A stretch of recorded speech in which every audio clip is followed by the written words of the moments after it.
तर मंडळी जे काही आपले गावरान पदार्थ आहेत ना, जे आपली आई किंवा आजी बनवते, ही सुद्धा माझ्या आईची रेसिपी आहे. तर त्या पदार्थांची सर ना आजकालच्या कुठल्याच पदार्थाला येणार नाही. तुमचं यावर काय मत आहे ना, मला कमेंट करून नक्की सांगा. एक वाटीभर थोडासा निबर असा वाटाणा म्हणजेच मटार घेतला आहे. त्यामध्ये लसूण पाकळ्या काही न घालता छान दाग पडेपर्यंत भाजायचा. मटार ना खूप कोवळा घ्यायचा नाही. भाजल्यानंतर खलबत्त्यामध्ये चवीनुसार मीठ घालून जाड बारीक कुटायचा, मिक्सरला वाटू नका. तेल गरम केलं, त्यामध्ये जिरं घालायचं, हळद घालायची, कोथिंबीर घालायची. एकतर चव छान येते आणि फोडणी करपत नाही. भरपूर लाल तिखट घालायचं, म्हणजे तुमच्या चवीनुसार घाला. खूप जास्तही घालू नका, नाहीतर म्हणाल आरतीमुळे तिखट झालं.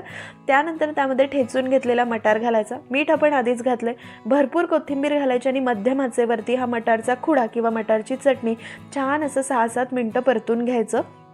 आम्ही याला मटारचा खुडा म्हणतो. ज्वारी बाजरीच्या भाकरीसोबत अफलातून लागतो. एकदा तरी नक्की ट्राय करा. कसा वाटला कमेंट करून सांगा. आवडला तर लाईक, शेअर आणि चॅनलला